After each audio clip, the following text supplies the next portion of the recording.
The auction block stood weathered and worn in the center of Millfield's main square, its wooden planks darkened by 20 years of prairie sun and countless desperate sales. Sue Mann clutched her worn shawl tighter as the October wind whipped through the gathered crowd, carrying with it the scent of approaching winter and the bitter taste of another family's ruin. She'd sworn she'd never return to watch another soul sold away from everything they'd known, but here she stood, her heart hammering against her ribs like a trapped bird. "Next lot," called Jeremiah Caldwell, the auctioneer whose voice had haunted her dreams for 2 decades. His black coat hung loose on his frame, and his pale eyes swept the crowd with the same cold calculation she remembered. One woman, age near 40, experienced in household management and children's care. Property of the late Edmund Hartley estate. Sue's breath caught as a figure stepped onto the platform. The woman's dark hair was streaked with silver now, pulled back in a severe bun that couldn't quite hide the delicate bones of her face. Her dress was patched but clean, her posture straight despite the tremor in her hands. 20 years had carved lines around her eyes, but Sue would have known that face anywhere. "Mary," she whispered, the name falling from her lips like a prayer she'd forgotten how to say. Mary Hartley, no, Mary Sullivan as she'd been when they were girls, stood on the same block where Sue had watched her own mother sold to pay her father's debts. Where she'd seen families torn apart and dreams ground to dust under the boots of men who measured human worth in dollars and cents. Where she'd lost everything that mattered, including the boy who'd promised to come back for her. "Bidding starts at $50, Caldwell announced, his gavel ready. "She's clean, God-fearing, and knows her place. Perfect for a household needing proper management." A murmur rippled through the crowd. Sue recognized the faces, some sympathetic, others calculating. The widow Patterson from the boarding house nodded approvingly. Tom Bradley, who owned the largest ranch in 3 counties, stroked his beard thoughtfully. But it was the man in the expensive suit near the front who made Sue's stomach clench with familiar dread. Marcus Delacroix had grown soft around the middle in 20 years, but his eyes held the same cruelty that had made her skin crawl when she was 17. He'd tried to buy her contract then, offering her father enough money to clear his debts and more. When that failed, he'd waited, patient as a snake, for the auction that never came. $60, Delacroix called out, his voice smooth as oil. 70, countered Bradley. Sue's hands shook as she fumbled with the strings of her reticule. 20 years of careful saving, of taking in washing and mending, of growing a small kitchen garden and selling vegetables door to door. 20 years of building a life from nothing, of earning respect inch by painful inch in a town that remembered her as the girl whose family lost everything. She'd sworn she'd never be powerless again, never watch someone she loved slip away while she stood helpless. $80, she called out, her voice carrying clear across the square. Heads turned. Whispers started immediately. Sue Mann, who lived alone in the little house on Elm Street, who'd never married despite half the widowers in town asking, who kept to herself and spoke softly but carried herself with quiet dignity. What business did she have at a debt auction? 90, Delacroix snapped, his eyes finding her in the crowd. Recognition dawned on his face, followed by something that might have been amusement. Well, little Sue Brennan. Still trying to play with the grown folks, I see. The crowd stirred at the use of her maiden name. Sue felt the familiar burn of shame in her cheeks, but she lifted her chin. $100. A gasp went up from the assembled townspeople. That was more money than most families saw in half a year. Mary's eyes found hers across the crowd, widening with recognition and something that might have been hope. $125, Delacroix said lazily, pulling out a thick roll of bills. I do believe I'll enjoy having such familiar help around the house. The threat in his words was unmistakable. Sue's mind raced. She had $137 to her name, saved over 20 years of scrimping and sacrifice. It represented every dream she'd had of maybe, someday, building something more than the bare existence she'd carved out for herself. 130, she said, her voice steady despite the tremor in her hands. 150, Delacroix countered immediately. Sue's heart sank. She couldn't match that. Wouldn't be able to, even if she sold everything she owned. She watched helplessly as Mary's face went pale, resignation settling over her features like a shroud. Going once, Caldwell called. $200. The voice came from the back of the crowd, deep and familiar in a way that made Sue's world tilt sideways. She turned with everyone else, scanning the faces until she found him. Tall and lean, with shoulders broadened by 20 years of hard work, he stood at the edge of the square like he'd materialized from her dreams. His dark hair was touched with silver at the temples, and lines crinkled the corners of eyes that were still the same startling blue she remembered. He wore simple clothes, clean work pants, a cotton shirt, and a hat that had seen better days, but he carried himself with the quiet confidence of a man who knew his own worth. "Jack," she breathed, her knees threatening to buckle. Jack Sullivan stepped forward through the crowd, his eyes never leaving the auction block where his sister stood. $200, he repeated, his voice carrying easily across the sudden silence. Cash in hand. Sue's vision blurred with tears she hadn't allowed herself to shed in 20 years. He'd come back. After all this time, after she'd given up hope, after she'd convinced herself he'd forgotten all about the promises they'd made as children, he'd come back. Delacroix's face had gone red. $250, he snarled. $300, Jack replied calmly, reaching into his coat and pulling out a leather pouch that clinked with the sound of real money. The crowd was buzzing now, voices rising in excitement and speculation. $300 was more than some folks made in 2 years. Where had Jack Sullivan gotten that kind of money? And why was he back now, after 20 years of silence? Caldwell looked to Delacroix expectantly, but the older man's face had gone ashen. Whatever game he'd been playing, $300 was more than even his spite was worth. He stepped back into the crowd with a look that promised this wasn't over. Going once, Caldwell called. Twice. His gavel fell with a sharp crack. Sold to Jack Sullivan for $300. Mary swayed on the platform, tears streaming down her face. Jack pushed through the crowd toward her, and Sue found herself moving too, drawn by something stronger than 20 years of careful independence. Jack, Mary whispered as he helped her down from the block. Jack, is it really you? It's me, Mary girl, he said softly, gathering her into his arms. I'm sorry I took so long.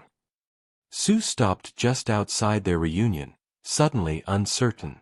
20 years was a long time. People changed. Maybe the boy who'd promised to come back for her had died somewhere along the trail, replaced by this man who'd saved his sister but hadn't even looked her way. But then Jack's eyes found hers over Mary's head, and the smile that spread across his face was exactly the same as the one that had haunted her dreams for 2 decades. Sue, he said, his voice rough with emotion. Sweet Sue. I hoped. I prayed you'd still be here. She couldn't speak, couldn't breathe, couldn't do anything but stare at the man she'd loved since she was 15 years old. The man who'd held her hand behind the schoolhouse and promised he'd make enough money to come back and marry her proper. The man who'd ridden away with his family when the debts came due, leaving her to face the auction block alone. I wrote, he said, taking a step toward her. Every month for the first 5 years. The letters came back undelivered. I thought maybe you didn't want to hear from me. I never got any letters, she whispered. I waited so long. The crowd was dispersing now, the excitement over, but Sue barely noticed. Mary had pulled back from Jack's embrace and was looking between them with dawning understanding. You two know each other, she said, and despite everything, there was a hint of teasing in her voice that reminded Sue of the girl who'd been her best friend before the world went sideways. We knew each other, Sue said carefully. 20 years had taught her caution, had shown her how many ways hope could turn to heartbreak. "We were going to be married," Jack said simply. "Before my family had to leave. Before everything fell apart." Mary's hand went to her mouth. "Sue Brennan. Oh my lord, Jack, you never stopped talking about her those first few years. Drove me half mad with your mooning." Heat flooded Sue's cheeks. "I'm Sue Mann now," she said quietly. "I took my mother's maiden name when I came of age. Seemed fitting." Jack nodded slowly. "I looked for Sue Brennan when I came back through town 5 years ago. Nobody knew where she'd gone. You came back." The words slipped out before she could stop them. "I've come back 3 times," he said. "This time, I hired a detective. Cost me near $50, but he found out about Mary's situation and about you. Sue Mann, who lives on Elm Street, who takes in washing and grows the best tomatoes in the county." Sue's breath caught. He'd been looking for her. He'd hired a detective. He'd come back not once, but 3 times. "Where were you?" she asked. "All these years, where did you go?" "California first," he said. "Gold fields. Then Colorado, silver mines. Then back to California, bought some land, tried farming. Nothing felt right. Nothing felt like home." His eyes held hers steadily. "Home was always here. Was always you." Mary cleared her throat gently. "Perhaps we could continue this conversation somewhere warmer? It's getting cold, and I believe I could use a cup of coffee and a chance to sit down." Sue blinked, suddenly aware that they were still standing in the town square, that curious eyes were watching from windows and doorways. "Of course. My house isn't much, but it's warm and the coffee's always hot." "I've got a room at Morrison's Hotel," Jack said. "But I'd be honored to accept your hospitality, Sue. Both of you, I mean. Mary, you'll stay with Sue tonight, won't you? We have a lot to figure out." Mary nodded gratefully. "I'd like that very much." As they walked through the quiet streets toward Elm, Sue found herself stealing glances at Jack, hardly daring to believe he was real. He'd grown into his height, filled out through the chest and shoulders in a way that spoke of hard physical work. His hands were scarred and calloused, his skin weathered by sun and wind. But when he smiled at something Mary said, she could see the boy she'd fallen in love with shining through. Her house was small but tidy, with a front porch that caught the morning sun and a kitchen garden that was her pride and joy. She'd painted the shutters green last spring and put in new windows with her savings from the year before. It wasn't much, but it was hers, earned with her own hands and paid for with her own sweat. "It's beautiful," Jack said softly as they climbed the front steps. "Peaceful." "It suits me," Sue replied, fumbling with her keys. Her hands were shaking again, and she couldn't seem to make them be still. Inside, she bustled around lighting lamps and stoking the fire in the kitchen stove, grateful for familiar tasks that gave her hands something to do. Mary sank into the chair by the hearth with a sigh of relief, and Jack stood awkwardly in the doorway like he wasn't sure he belonged. "Sit down," Sue said, nodding toward the kitchen table. "Both of you. I'll get that coffee started." As she measured coffee and filled the pot, she could feel Jack watching her. It made her acutely aware of everything: the way her skirts swished as she moved, the silver threads that had appeared in her brown hair over the past few years, the lines around her eyes that hadn't been there when she was 17. "Tell me about these 20 years, she said without turning around. "Tell me what happened after you left." "It's a long story," Jack said quietly. "Most of it not very interesting.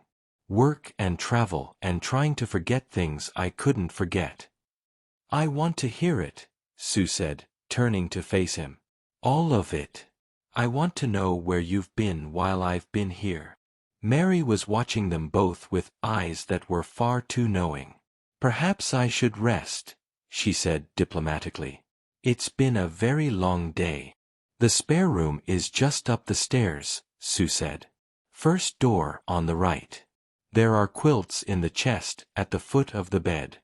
After Mary had gone upstairs, the kitchen felt very quiet. Sue poured 2 cups of coffee and set one in front of Jack, then sat across from him at the table where she'd eaten thousands of solitary meals. "You look exactly the same," he said softly. "A little older, but exactly the same." "I'm 37 years old," Sue said. "I've got gray hair and lines and hands that are rough from work. I'm not the girl you left behind." "No," Jack agreed. "You're better. You're stronger. You built something here, Sue. I can see it in the way you carry yourself, in this house, in the way people looked at you today. You survived, and you made something good out of surviving." Tears threatened again, and Sue blinked them back fiercely. "It wasn't easy. I know." His hand moved across the table toward hers, stopping just short of touching. "I'm sorry I wasn't here. I'm sorry you had to do it alone. Why didn't you come back sooner?" The question had been burning in her chest for hours. "Why now?" "Fear," he said simply. "Fear that you'd moved on, married someone else, built a life that didn't have room for me in it. Fear that I'd waited too long, and you wouldn't want the man I'd become." He paused, his fingers drumming nervously on the table. "And guilt. So much guilt, Sue. For leaving you. For not fighting harder to take you with us. For not finding a way to come back sooner." Sue stared down at her coffee, watching the steam rise in delicate spirals. "I used to stand at my bedroom window every night for the first year," she said quietly. "Watching the road, convinced I'd see you riding back. When winter came, I told myself you'd wait until spring. When spring came, I told myself maybe summer. It took me 3 years to stop watching the road every single day." "God," Jack breathed. "Sue, I'm not telling you this to hurt you," she said quickly. "I'm telling you because it's the truth, and we've had enough lies between us. The letters that never came, the visits I didn't know about. If this is going to be anything, it has to start with the truth." "Then here's my truth," Jack said, his voice rough. "I never stopped loving you. Not for one single day. I tried. Lord knows I tried. I courted other women, even got engaged once in Denver. But I couldn't go through with it. Couldn't make promises to someone else when my heart was still here with you." Sue's hands trembled around her coffee cup. "Jack. I know it's asking a lot," he said quickly. "I know 20 years is a long time and people change and maybe what we had was just childhood foolishness. But I had to try. I had to come back and see if maybe, just maybe, there was still something left." Sue looked at him, really looked at him, for the first time since he'd appeared at the auction. The boy she'd loved had been sweet and earnest and full of dreams about their future. The man sitting across from her had those same qualities, but they'd been tempered by experience and hardship. There was a steadiness to him now that spoke of trials endured and responsibilities met. "I never married," she said softly. "Never even came close. Folks thought there was something wrong with me, staying single all these years. But I couldn't. I couldn't settle for less than what I remembered feeling with you." Hope flickered in Jack's eyes like a candle in the wind. "Sue. I don't know what this is," she said quickly. "I don't know what we are to each other now. But I'd like to find out. If you're willing to stay long enough, I'd like to find out." "I've got nowhere else to be," Jack said simply. "Sold everything I had in California to come back here. This is home, Sue. Your home." The weight of 20 years seemed to settle between them like dust motes in lamplight. All the what-ifs and might-have-beens, all the lonely nights and empty dreams. But underneath it all, Sue could feel something else stirring. Something that felt suspiciously like the hope she'd buried so deep she'd forgotten it was there. "It's late," she said finally. "And it's been a very long day for all of us." Jack nodded and stood. "I should get back to the hotel, Jack." She caught his hand as he passed her chair, and the contact sent electricity shooting up her arm. His skin was warm and calloused, familiar and strange all at once. "Thank you. For Mary. For coming back. For everything." He turned his hand under hers and squeezed gently. "Thank you for letting me try."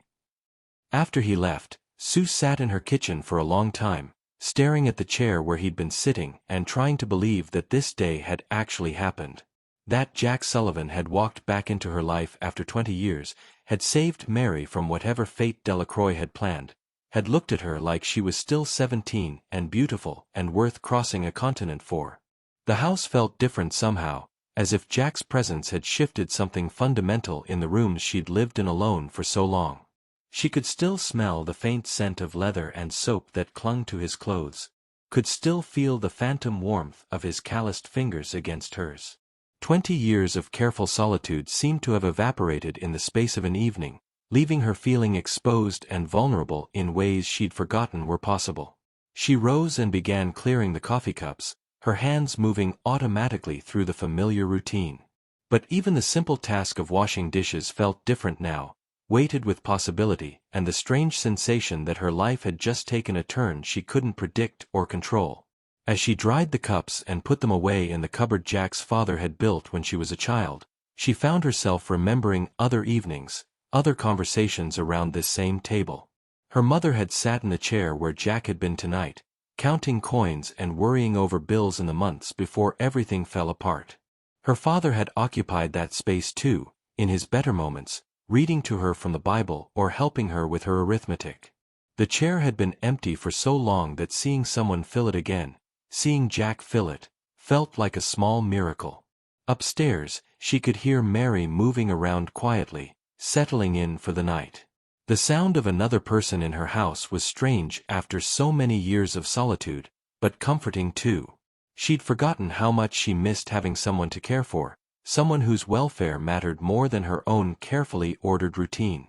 Sue walked to the front window and pulled back the curtain, looking out at the dark street where Jack had disappeared into the night. The October wind rattled the glass, carrying with it the promise of winter and change. In the distance, she could see the warm glow of windows in other houses, other families settling in for the night. For the first time in years, she didn't feel entirely separate from that world, didn't feel like she was watching life happen to other people while she stood apart. Tomorrow there would be practical matters to discuss, where Mary would live, what work she might find, how they would navigate the gossip and speculation that would surely follow today's events. Sue knew how quickly news traveled in a town like Millfield, knew that by noon tomorrow half the county would know that Jack Sullivan was back, and that he'd paid $300 to buy his sister's freedom. They'd want to know where he'd gotten that kind of money, what his intentions were, and most of all, what it meant for the woman who'd lived quietly on Elm Street for 20 years. She'd worked so hard to build her reputation, to earn the respect of neighbors who'd once looked at her with pity or contempt. The Brennan family's fall from grace had been the talk of the town for months, her father's drinking and gambling dissected over coffee tables and church suppers until Sue had wanted to disappear entirely. Taking her mother's maiden name when she came of age had been her way of starting fresh, of claiming an identity that wasn't tainted by scandal and failure. But now Jack was back, and with him came all the complicated history she'd tried so hard to leave behind.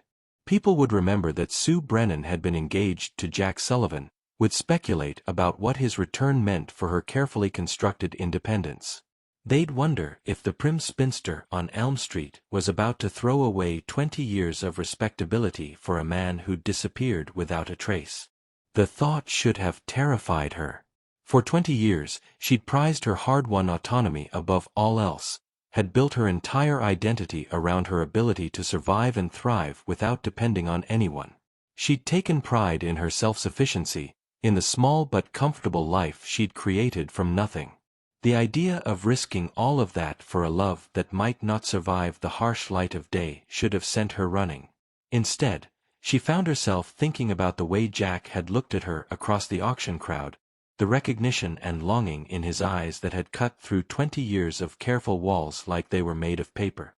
She thought about his voice when he'd said her name, the way it had trembled with emotion he couldn't hide. She thought about his hand moving toward hers across the table, stopping just short of contact as if he wasn't sure he had the right to touch her anymore. Tomorrow there would be the question of Jack's intentions, of what he planned to do now that he was back. He'd said he'd sold everything in California, but that didn't necessarily mean he intended to stay in Millfield permanently. Men like Jack, men with enough money to pay $300 cash for a debt auction, had options. He could buy land anywhere, start fresh in any town that caught his fancy. Just because he'd come back for Mary didn't mean he'd come back for Sue. But he'd said she was home. He'd said he'd never stopped loving her. And the way he'd looked at her, the careful hope in his voice when he'd asked if there was still something left between them, that had felt real in a way that cut through all her careful defenses. Sue let the curtain fall back into place and turned away from the window.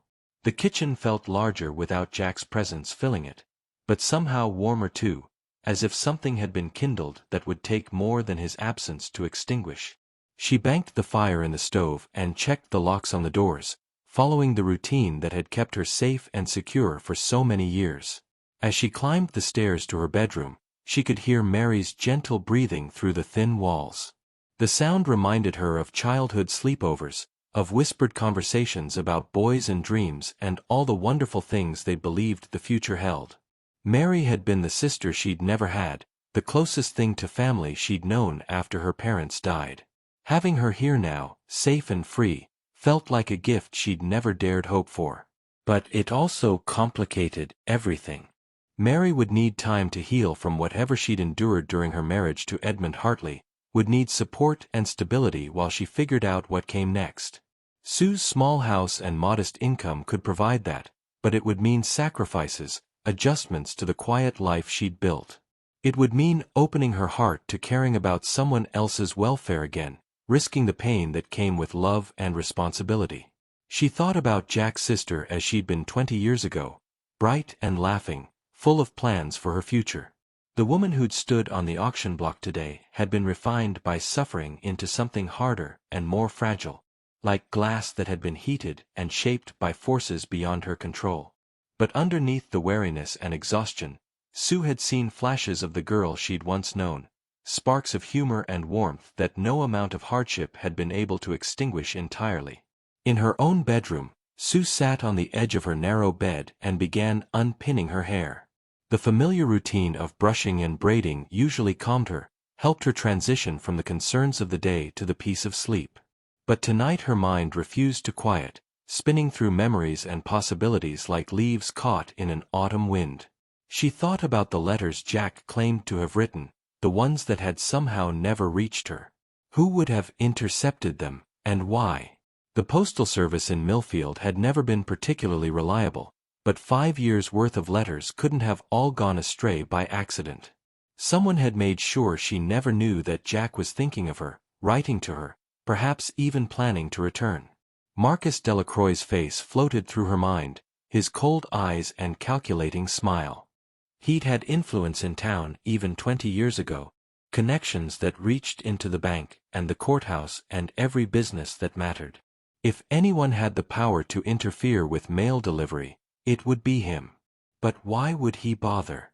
What possible benefit could he have gained from keeping her isolated and ignorant of Jack's attempts to contact her? The answer, when it came, made her stomach clench with old fear and revulsion. Delacroix had wanted her 20 years ago, had made no secret of his interest in acquiring her along with her father's debts. When the auction never came, when her father's sudden death had freed her from his obligations, Delacroix had bided his time, waiting for another opportunity. Perhaps he'd thought that keeping her isolated, letting her believe herself forgotten and abandoned, would eventually drive her to accept his advances out of loneliness or desperation. The idea that he'd been pulling strings in her life for 20 years, manipulating her circumstances to serve his own twisted desires, made her feel sick. But it also explained why his face had gone so ugly when Jack outbid him for Mary today. It wasn't just about losing a servant or satisfying a momentary whim. It was about Jack's return disrupting plans that had been 20 years in the making. Sue shivered and pulled her shawl tighter around her shoulders. If she was right about Delacroix's involvement, then Jack's return meant more than just a chance at rekindled love. It meant danger, the kind of subtle, persistent threat that men like Delacroix specialized in. He wouldn't give up easily, wouldn't simply accept that his long campaign had been thwarted by the return of the boy who'd gotten away. But Jack wasn't a boy anymore. The man who'd stood up to Delacroix at the auction had carried himself with the quiet confidence of someone who'd faced down worse threats than a petty tyrant in a frontier town. Whatever he'd been doing for 20 years, wherever he'd been, it had taught him how to handle himself in dangerous situations. That knowledge should have been comforting. Instead, it reminded her how little she really knew about the man Jack had become. The boy she'd loved had been gentle and idealistic, full of dreams about building a better life for both of them. What had 20 years of mining and wandering done to those dreams? What had it done to him? Outside her window, the wind picked up, rattling the shutters and sending dry leaves skittering across the yard. Winter was coming early this year. She could feel it in the bite of the air and the restless energy of the storm building on the horizon. It would be a hard season, the kind that tested everyone's resolve and separated the strong from the weak.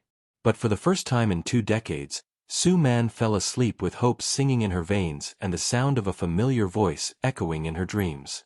Whatever challenges lay ahead, whatever complications Jack's return might bring, she would face them with something she'd almost forgotten she possessed: the fierce, unshakable conviction that some things were worth fighting for, no matter the cost. The first snow came 3 days after the auction, falling in fat, lazy flakes that transformed Millfield from a dusty frontier town into something soft and magical. Sue woke to the whisper of wind against her windows and the peculiar silence that only snow could bring. Beside her in the narrow bed, Mary stirred and murmured something in her sleep, a habit she developed during her marriage that spoke of nights spent listening for threats that never quite materialized. In the weeks since Jack's return, their lives had settled into a rhythm that felt both familiar and strange. Jack had moved from Morrison's Hotel to the boarding house on 3rd Street, claiming he needed a more permanent arrangement while he figured out his next steps. But Sue suspected it had more to do with giving her and Mary space to find their footing together, time to rebuild a friendship that had been interrupted by 20 years and unimaginable hardship. Mary had been quiet those first few days, moving through Sue's house like a ghost who wasn't quite sure she belonged among the living.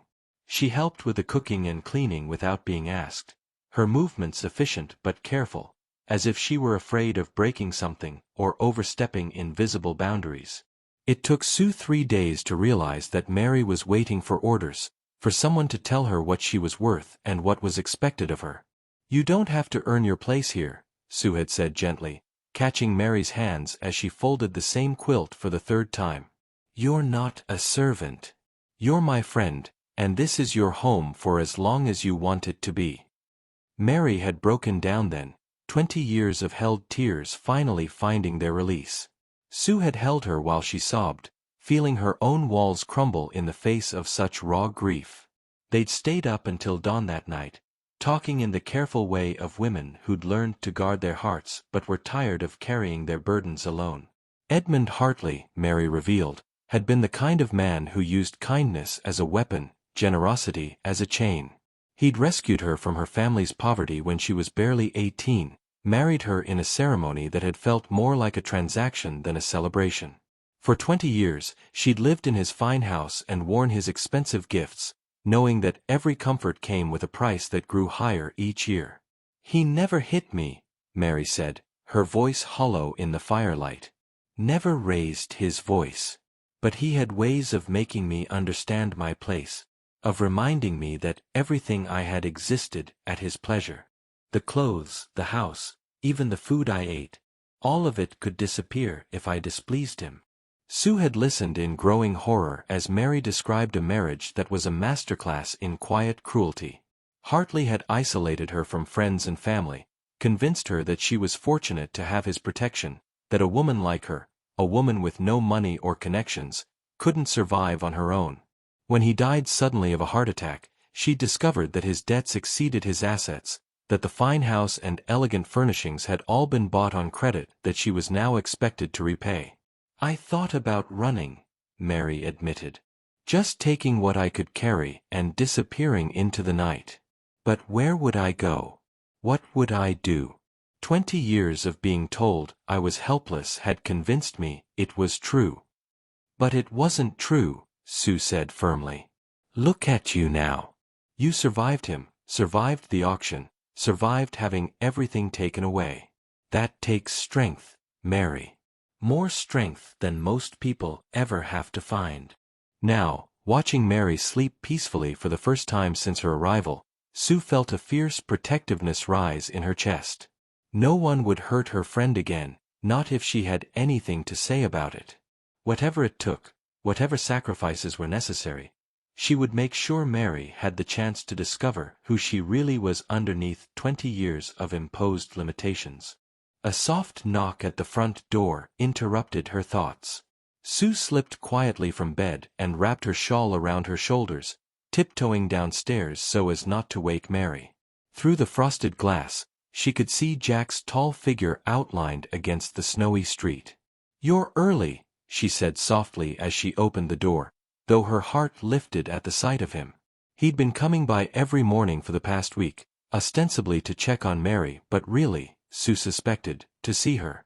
They'd fallen into the habit of sharing coffee before the rest of the town woke up, talking about everything and nothing in the quiet kitchen where they'd once planned their future. "Couldn't sleep," Jack admitted, stamping snow off his boots before stepping inside. "Too much thinking, not enough doing. Figured I might as well make myself useful." He'd brought eggs from the boarding house kitchen and fresh bread from the bakery, luxuries that Sue usually saved for Sundays. But Jack seemed determined to spoil them both, bringing small gifts and treats that spoke of a man with money to spend and people he wanted to care for. It should have made her uncomfortable. She'd worked too hard for her independence to accept charity easily, but there was something in the way he offered these gifts that didn't feel like obligation or pity. It felt like love, pure and simple. "Mary's still sleeping," Sue said, leading him toward the kitchen. "The snow seems to have helped. She's been restless since the funeral." "Can't blame her for that," Jack said, his voice carrying an edge of anger that reminded Sue how much he'd changed in 20 years. The boy she'd known had been quick to forgive, slow to judge. This man had harder edges, a wariness that spoke of betrayals and disappointments she could only imagine. They worked together to prepare breakfast, moving around each other in the small kitchen with an ease that surprised them both. 20 years should have made them strangers, but their hands still remembered the rhythm of shared tasks, the comfortable silence of two people who understood each other without words. "Tell me about California," Sue said as she scrambled eggs. "About what you did out there." Jack was quiet for a moment, slicing bread with precise, efficient movements. "First few years were the gold fields. Brutal work, dangerous as hell. Lost more friends to cave-ins and claim jumpers than I care to count. But it paid well if you were lucky and smart about it." "Were you?" "Lucky and smart. Smart, mostly. Lucky enough." He glanced at her, something unreadable in his expression. "I wasn't looking to get rich, Sue. I was looking to forget. Hard physical labor has a way of wearing down the sharp edges of memory, making it so you're too tired to think about what you've lost." The honesty in his voice made her chest ache. "Did it work?" "For a while. Until I realized I didn't want to forget anymore. Didn't want to stop thinking about you." He set down the knife and turned to face her fully. "That's when I moved to Colorado, tried silver mining for a few years. Different kind of work, different kind of country, but the same goal. Keep moving, keep working, keep pretending I could build a life that didn't have a Sue-shaped hole in the middle of it." Sue felt tears threaten and blinked them back fiercely. "Jack, I know it's not fair to tell you this," he said quietly. I know I don't have the right to ask you to carry the weight of my regrets. But I need you to understand, leaving you wasn't a choice I made lightly.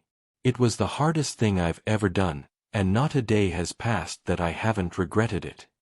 Your family needed you, Sue said, her voice barely above a whisper. Mary needed you. I understood that then, and I understand it now. Did you? Really? Jack's eyes searched her face. Because I spent 20 years convinced that you hated me for abandoning you. Convinced that even if I did come back, you'd slam the door in my face and tell me to go to hell. I thought about it, Sue admitted, surprising herself with the confession. That first year, when the anger was still fresh and I was hurt enough to want to hurt you back. But hate takes too much energy, Jack. I had to save my strength for surviving. They were standing close now, close enough that she could see the flecks of gold in his blue eyes, could smell the soap he used and the coffee on his breath. 20 years of careful distance seemed to evaporate in the space between one heartbeat and the next, leaving her feeling raw and exposed and desperately alive. Sue, he said, her name a prayer on his lips. Before either of them could say anything else, footsteps on the stairs announced Mary's arrival. They sprang apart like guilty children, busying themselves with breakfast preparations as Mary appeared in the kitchen doorway, looking rumpled and still half asleep. Morning, she said, stifling a yawn. Something smells wonderful.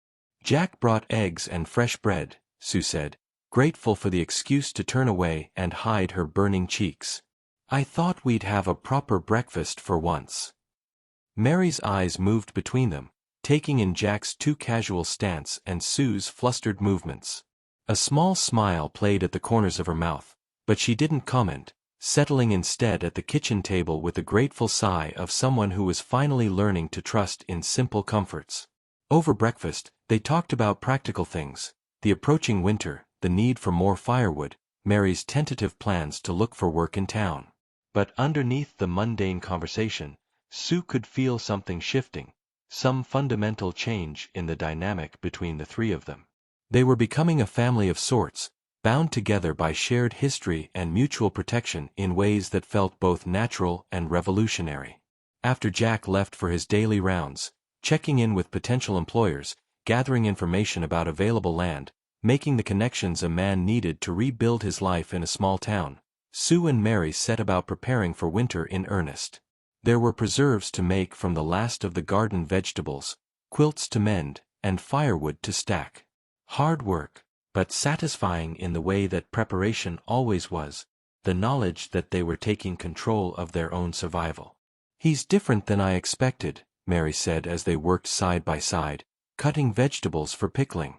Older, obviously, but more settled. When we were children, Jack was always the dreamer, always talking about grand adventures and impossible schemes.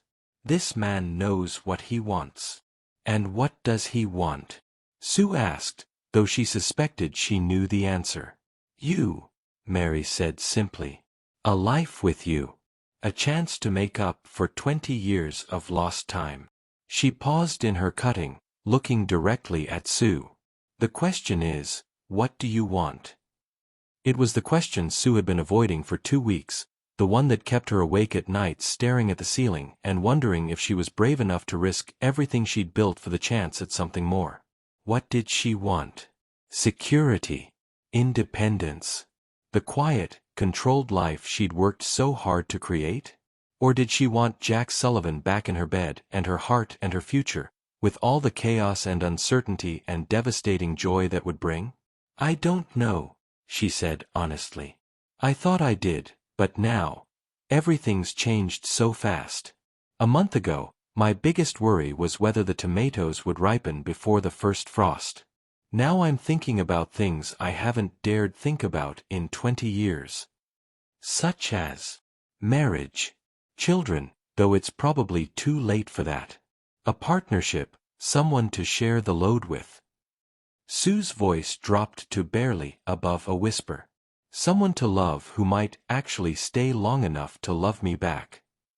Mary's hand covered hers, warm and reassuring. Jack's not going anywhere, Sue.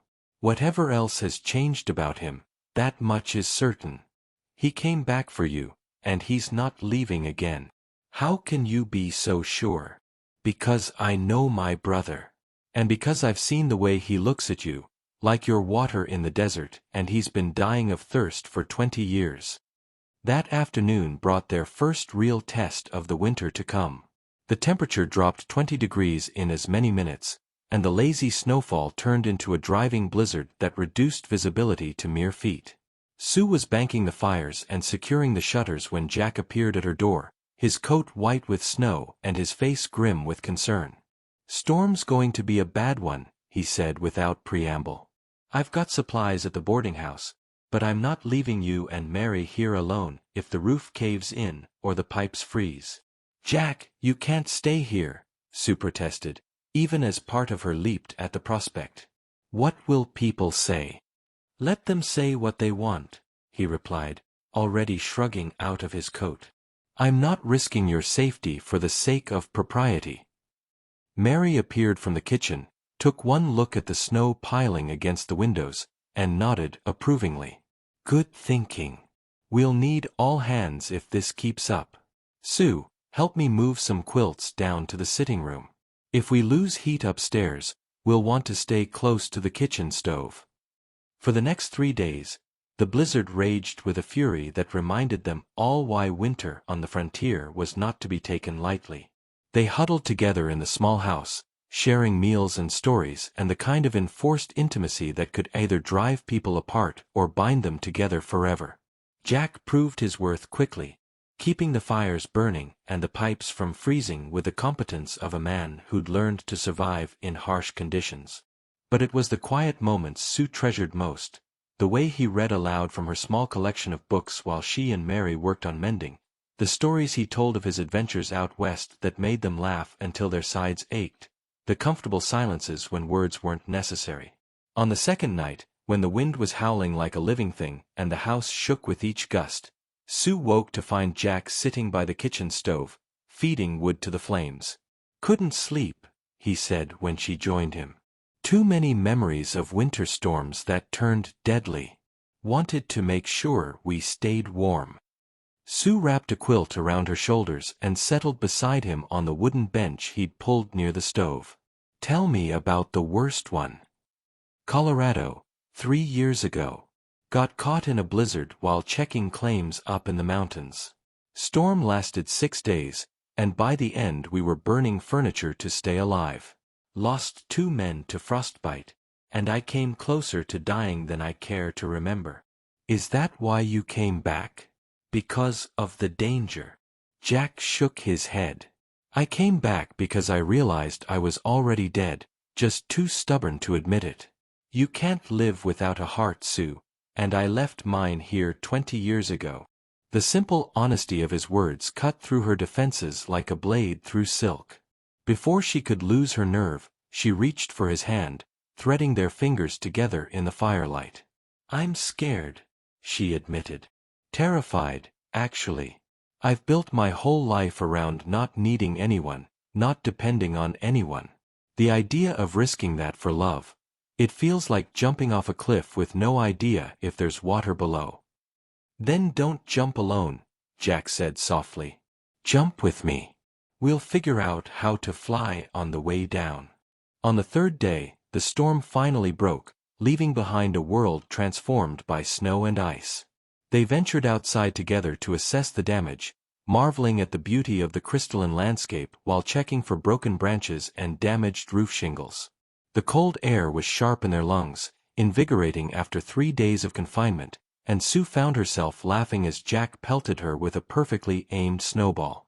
"Unfair advantage," she protested, scooping up her own ammunition.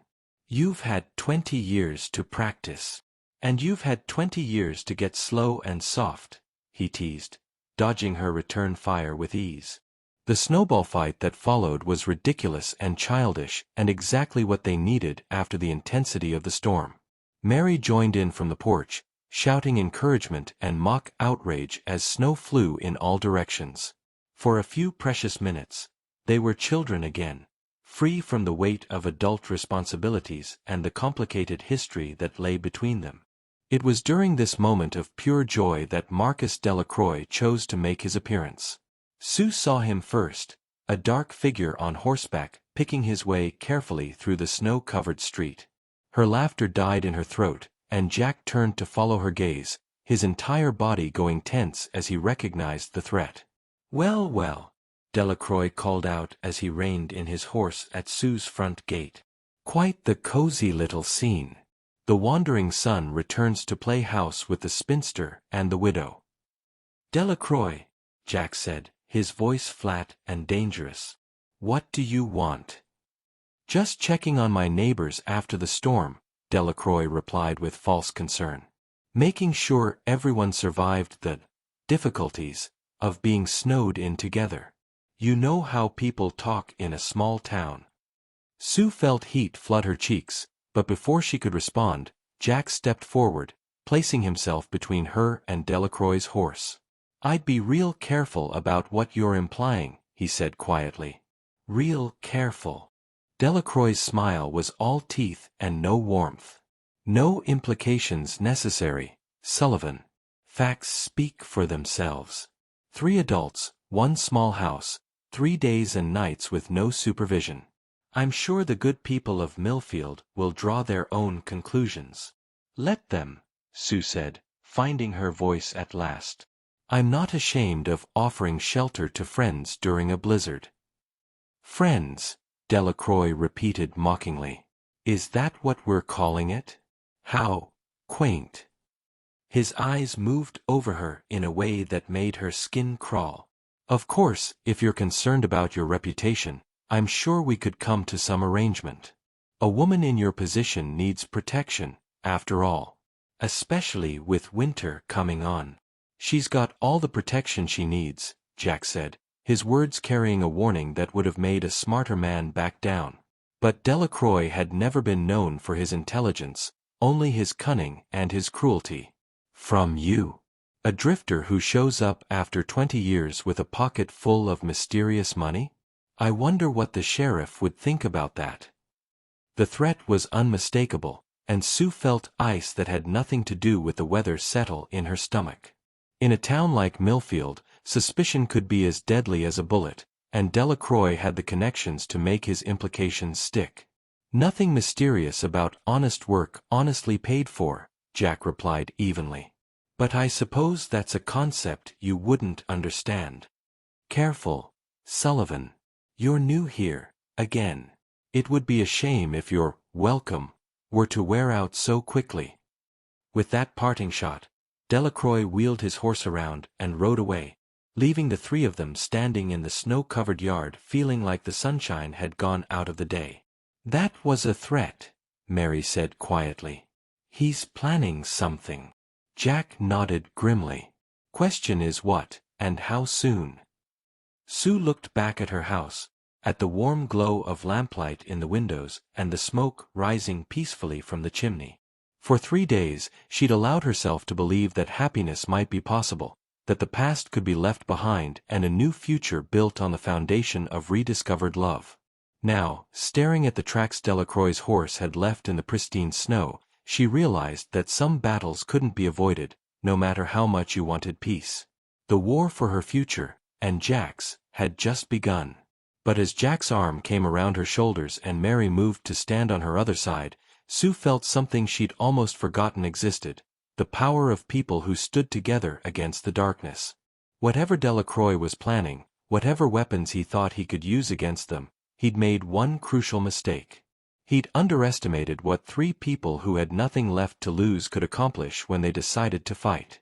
Spring arrived late that year, wrestling its way through the grip of a winter that seemed reluctant to release its hold on the land. Sue stood at her kitchen window in early April, watching the first green shoots push through the muddy earth of her garden, and marveled at how much had changed since that October day when Jack walked back into her life. The woman who had stood alone at the auction, clutching her meager savings and hoping against hope, felt like a stranger now, someone she'd once been but could barely remember being. The months between had been a baptism by fire, a testing of bonds that had emerged stronger for the trials they'd endured. Delacroix had made good on his implied threats, starting a whisper campaign that painted Jack as a dangerous drifter and Sue as a woman of questionable morals. The stories grew in the telling, as such stories always did, until half the town believed Jack was a fugitive from justice and Sue was running some sort of den of iniquity on Elm Street. It might have worked too, if not for Mary's quiet strength and the respect Sue had earned through 20 years of honest living. When Mrs. Patterson from the boarding house started spreading tales about unseemly goings-on, it was Mary who calmly asked her which specific unseemly things she'd witnessed, and when. When Tom Bradley wondered aloud at the general store where Jack had gotten his money, it was Sue who produced letters from California banks confirming the sale of legitimate mining claims. But their most powerful ally had been Pastor Williams, who'd taken one look at the situation and made his position clear from the pulpit.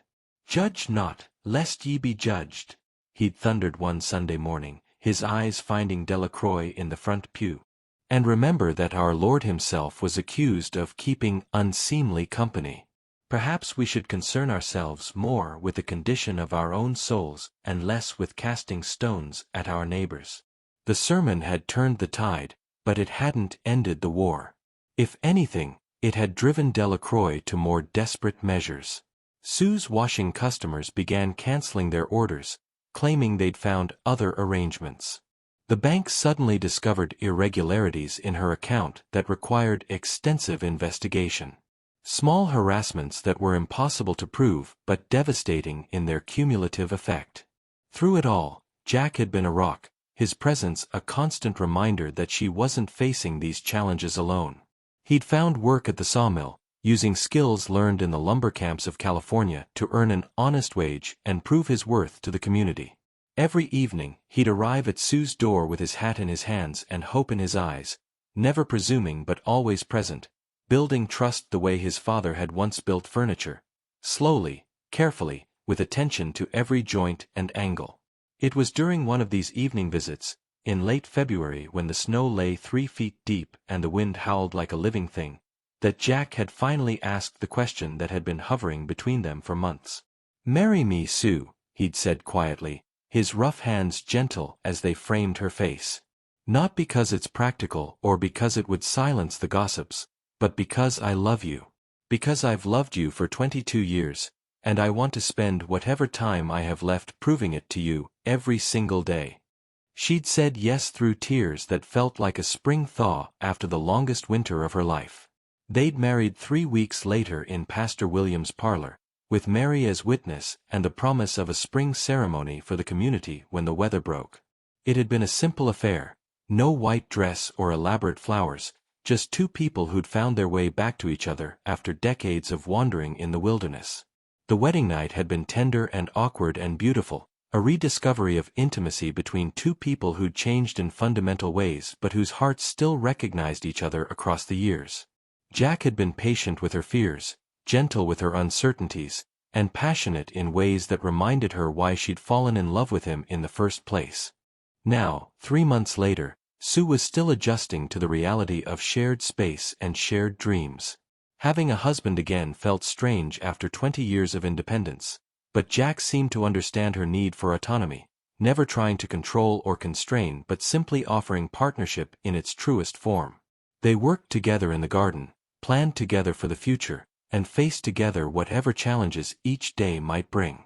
Mary had flourished too, gradually shedding the fearful subservience that 20 years of marriage to Edmund Hartley had instilled. She'd found work at the school, teaching the younger children to read and write, and had moved into a small apartment above the Mercantile when winter finally broke. But she still came for dinner every Sunday, and her laughter had returned, tentative at first, then with growing confidence as she remembered what joy felt like.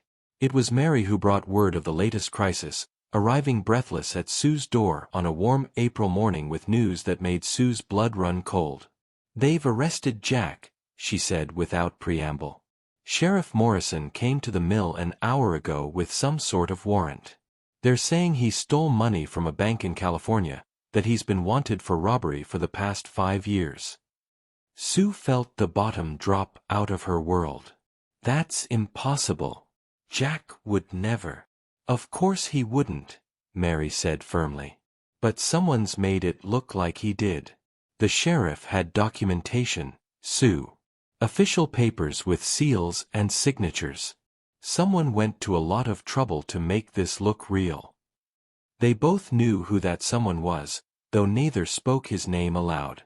Delacroix had finally played his strongest card, using his connections and resources to manufacture a case that would remove Jack from their lives permanently.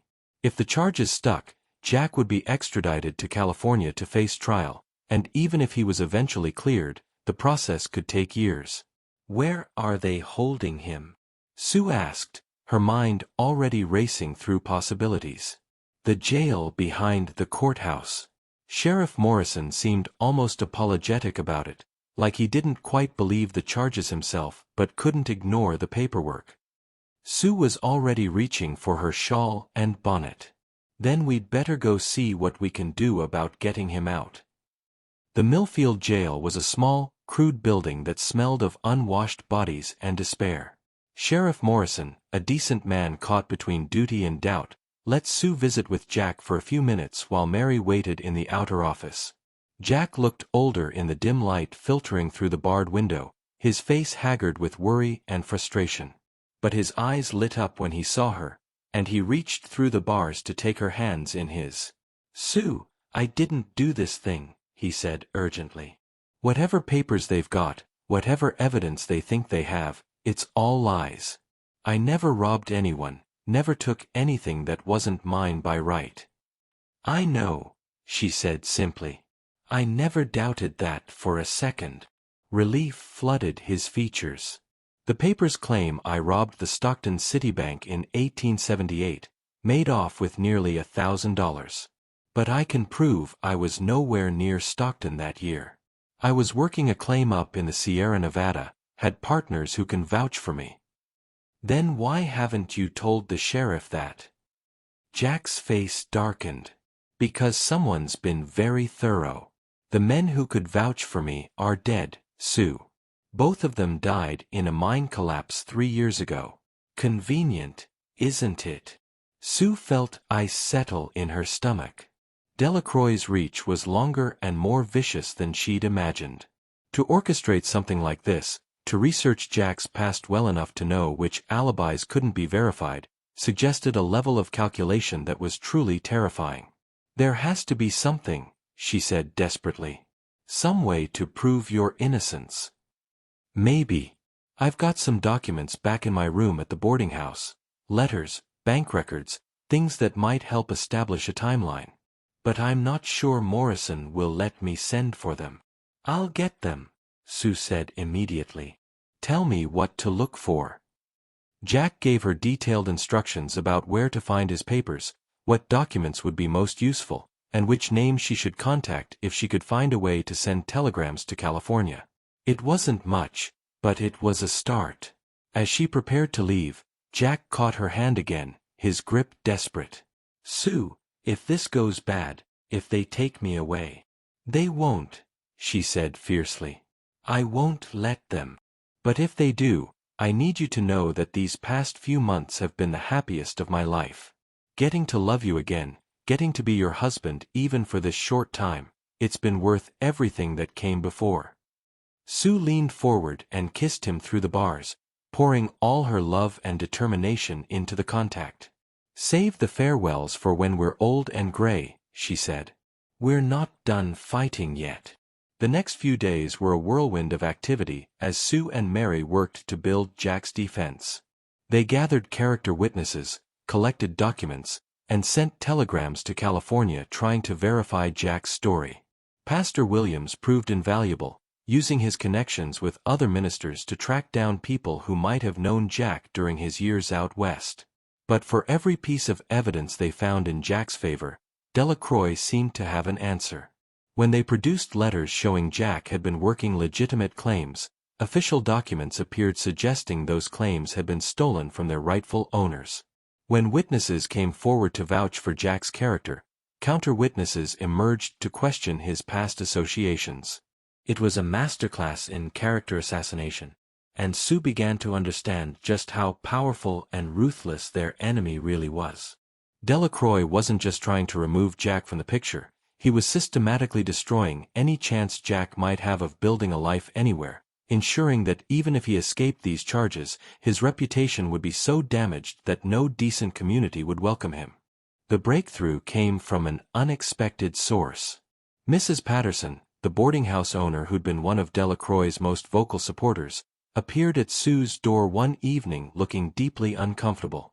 "I've got something you need to see," she said without preamble, pulling a crumpled envelope from her reticule. "Found it in Mr. Delacroix's room when I was cleaning. Dropped behind his desk, like maybe it fell out of a pile of papers." Sue's hands shook as she opened the envelope and read the contents. It was a letter from a man named Henderson in San Francisco, acknowledging receipt of payment for services rendered in the matter of J. Sullivan, and promising that the documents will be indistinguishable from authentic bank records. "He paid someone to forge evidence," Sue breathed. "This proves Jack's been framed." Mrs. Patterson nodded grimly. "I never liked the man, but I didn't think he'd stoop to something like this. Destroying an innocent man's life for what? Spite? Revenge?" Sue thought she knew the answer to that, but she kept it to herself. Delacroix's motivations were less important than stopping him, and this letter was exactly the ammunition they needed. The next morning, Sue marched into Sheriff Morrison's office with the letter in hand and fire in her eyes. The sheriff read the document twice, his face growing darker with each word. "This is serious," he said finally. "If this is genuine, then Mr. Delacroix has committed fraud, conspiracy, and Lord knows what else. But proving it's genuine might be difficult." "Then let's ask Mr. Delacroix about it directly," Sue suggested. "See how he reacts when confronted with evidence of his crimes." Morrison considered this, then nodded slowly. "Might be worth a try. But I'll need witnesses, people who can testify to his reaction if this goes to court."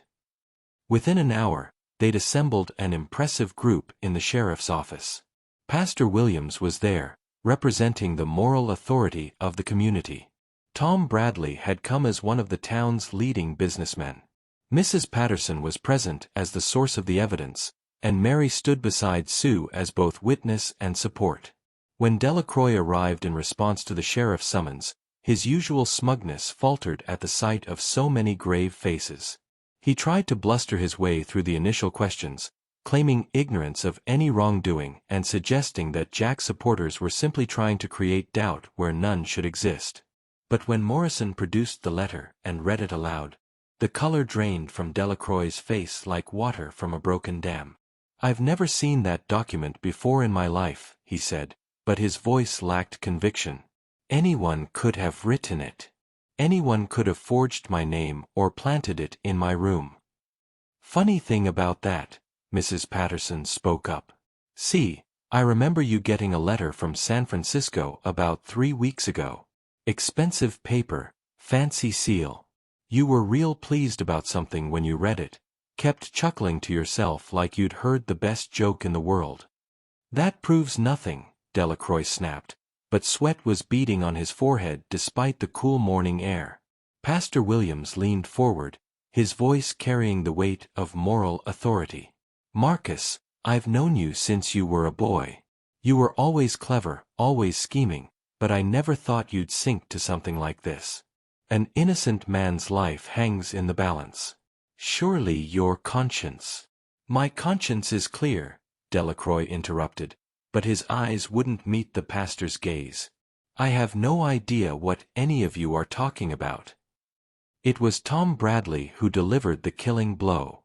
"Maybe not," he said slowly. "But I think it might be worth sending a telegram to this Henderson fellow in San Francisco. Ask him about any recent business dealings involving forged bank documents. See what he has to say about it." The threat was clear, and everyone in the room knew it. If they contacted Henderson directly, the whole conspiracy would unravel, leaving Delacroix exposed and facing serious criminal charges. For a long moment, The only sound in the room was the tick of the clock on Morrison's desk, and the labored breathing of a man whose world was collapsing around him. "All right," Delacroix said finally, his voice barely above a whisper. "All right, I did it. I paid Henderson to create the documents, to make it look like Sullivan was a wanted man. But I had my reasons." "Save your reasons for the judge," Morrison said grimly, reaching for his handcuffs. "Marcus Delacroix, you're under arrest for conspiracy, fraud, and interfering with a lawful investigation." As they led Delacroix away, Sue felt 20 years of fear and oppression lift from her shoulders like a physical weight. The man who'd haunted her nightmares, who'd tried to control and manipulate her life from the shadows, was finally facing justice for his crimes. But more importantly, Jack was free. The reunion was everything Sue had dreamed it would be. Jack swept her into his arms right there in the sheriff's office, spinning her around until she was dizzy with laughter and relief. When he finally set her down, his eyes were bright with unshed tears. "I can't believe it's over," he said, his voice rough with emotion. "I can't believe you did it. You saved me, Sue. You and Mary and all these good people.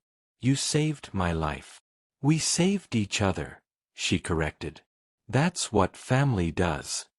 The trial, when it came, was swift and decisive. Delacroix's guilt was so clear, the evidence so overwhelming, that even his expensive lawyers couldn't mount an effective defense. He was sentenced to 5 years in territorial prison, his property seized to pay restitution to his various victims. But the real victory wasn't legal, it was personal. As spring turned to summer, Sue watched her husband work in their expanded garden, his face peaceful in the morning sunlight. They'd talked about buying land outside town, starting a small farm where they could raise crops and maybe, if God willed it, children of their own. It wasn't the grand adventure they'd dreamed of as teenagers, but it was something better, a chance to build a life together based on love and mutual respect and the hard-won wisdom that came from surviving life's worst storms. Mary had found love too, in the form of the young doctor who'd recently arrived in town. David Mitchell was everything Edmund Hartley hadn't been: kind, respectful, genuinely interested in Mary's thoughts and opinions. Their courtship was proceeding slowly, carefully, with all the patience of two people who'd learned not to take happiness for granted. "Do you ever regret it?" Jack asked one evening as they sat on their front porch, watching the sunset paint the sky in shades of gold and crimson. "Waiting for me, I mean. 20 years is a long time to put your life on hold for someone who might never come back." Sue considered the question seriously, as she considered all of Jack's questions. Their relationship was built on honesty now, on the recognition that they'd both changed in fundamental ways and needed to know each other as the people they'd become rather than the children they'd once been. "I don't think I was waiting," she said finally. "Not really. I was living, building something, becoming the woman I needed to be. Maybe I needed those 20 years to grow into someone worthy of the love you're offering me now." "You were always worthy," Jack said softly. "But I understand what you mean. The boy who left here wouldn't have known how to love the woman you've become. Maybe we both needed time to become who we were meant to be." As the stars came out one by one in the darkening sky, Sue reflected on the strange journey that had brought them to this moment. 20 years of separation, months of danger and uncertainty, but underneath it all, the steady certainty of love that had survived every test and emerged stronger for the trials. They'd been given a second chance, a gift that not everyone received. And as Jack's hand found hers in the gathering darkness, as Mary's laughter drifted from the kitchen where she was helping with the evening dishes, Sue knew they wouldn't waste a single moment of the time they'd been given. The frontier had tested them, shaped them, nearly broken them. But in the end, it had also given them everything they needed to build a life worth living: strength, resilience, and the unshakable conviction that love, real love, was worth any price they might be asked to pay. Tomorrow would bring new challenges, as tomorrows always did. There would be crops to plant and harvests to gather, storms to weather and seasons to endure. But they would face whatever came as they'd learned to face everything else. Together, with faith in each other and hope for the future stretching out before them like an endless prairie under an infinite sky. In the distance, a train whistle echoed across the plains, carrying with it the promise of new arrivals, new stories, new chances for redemption and love. But Sue no longer wondered what those trains might bring or where they might take her. She had everything she needed right here, in this moment, in this place, with this man who'd crossed a continent to find his way back to her heart. The woman who'd waited 20 years for her lost love to return had finally discovered the truth that had taken a lifetime to learn. Sometimes the greatest journeys end exactly where they began, and the most precious treasures are the ones that were never really lost at all, just temporarily mislaid in the vast, beautiful wilderness of a life fully lived.